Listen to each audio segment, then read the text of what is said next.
Olá, senhor vestibulando, olá, senhor que está se preparando para o Enem. Nessa aula vamos trabalhar a sua conclusão.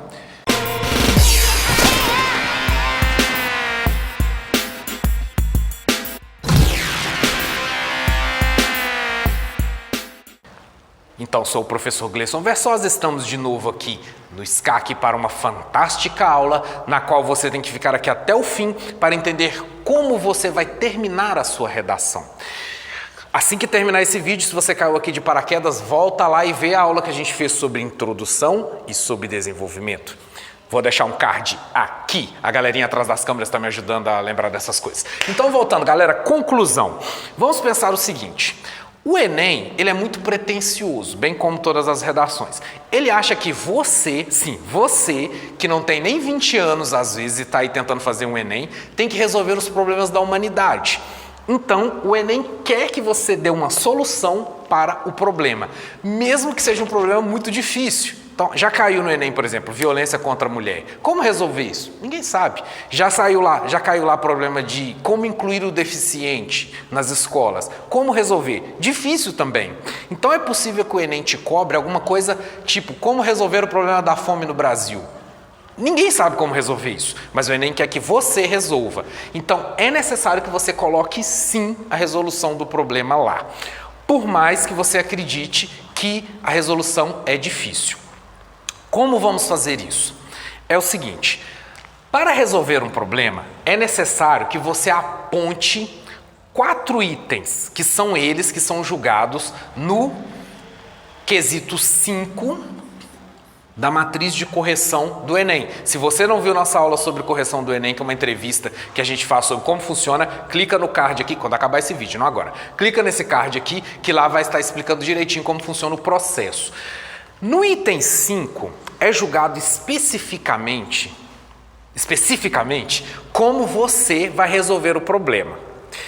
O Enem te pede 4 coisas e você vai ser pontuado a partir da forma com que você mostra essas coisas e mais como essas coisas aparecem. A primeira coisa que você precisa colocar é um agente. Então, quem que é o agente? É quem vai fazer. Então, a primeira coisa que você tem que colocar é o agente. Quem vai resolver o problema? Quem vai resolver esse problema que está sendo colocado lá? Eu sugiro que você sempre tente colocar agentes que já estão facilmente colocados. Por exemplo, o governo. Por quê? Quando você coloca o governo para ser quem vai resolver o problema, é um agente fácil de apontar e um agente que logo em seguida vai te levar para o segundo ponto que pontua, que é como ele vai fazer isso. Então, como o governo pode resolver tal coisa? Aí você tem que apontar o quê? As ações. Então, suponha, qualquer problema que seja, você pode colocar o governo investir em. Então, qualquer problema que seja apontado lá, você vai simplesmente adaptá-lo. Por exemplo, o problema é educação. Você vai dizer o governo investir em educação do público tal. O problema é segurança pública.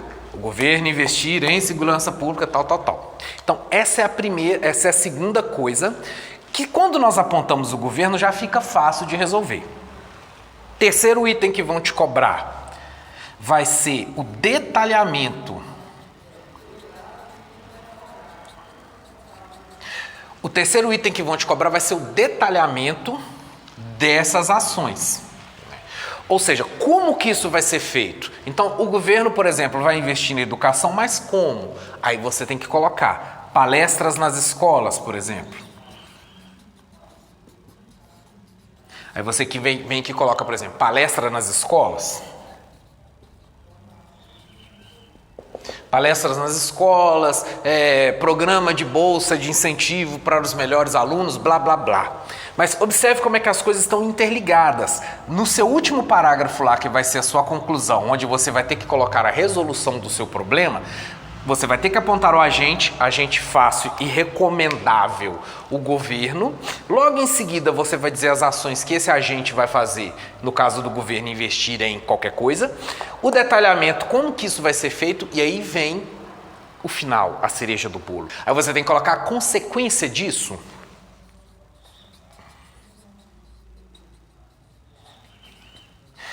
Ou seja, depois que o governo investiu em tal coisa, você explicou como, qual que vai ser a consequência disso? Então a consequência que você poderia colocar: este aluno que o governo investiu em educação com ele, através de palestras na escola, através de oficina, esse aluno ele vai ser um cidadão que vai fazer tal coisa. Ou esse aluno vai ser um sujeito que vai replicar essas ideias. Ou, sei lá, estamos pensando em segurança pública, sei lá, o governo investiu lá em aparelhar a força policial, aí esse aparelhamento vai trazer mais força hostil e com isso vai diminuir a criminalidade. Ou seja, você tem quem vai fazer, como ele vai fazer, você vai detalhar e depois você tem que chegar numa consequência. Nessa hora é muito importante você pensar o seguinte: não adianta você vir aqui e apontar vários agentes, não adianta. Então se você vier aqui falar governo e família, sei lá, pensa que o tema é como melhorar o índice educacional no Brasil. Você vem lá e fala, ó, o governo e a família. Isso aqui não quer dizer nada porque você já apontou um agente. O que vai contar não vai ser a quantidade de agentes que você diz, mas sim o detalhamento deles. Isso aqui a gente diz que é uma coisa vertical, ou seja, ela vai começar aqui em cima no agente e vai terminar na consequência. Não adianta você ficar só apontando quem vai fazer, porque o aluno, principalmente o aluno que não sabe direito como é que funciona o processo de correção, ele tem a mania de chegar aqui e falar um monte de coisa, um monte de gente que tem que fazer alguma coisa. O juiz tem que mandar aluno para a escola, o deputado tem que fazer lei, o governo tem que investir e o professor tem que ajudar dentro da escola, por exemplo. Só que tudo isso daqui ia cair só nos agentes. A nota do sujeito no item 5 não vai ser modificada em nada por isso.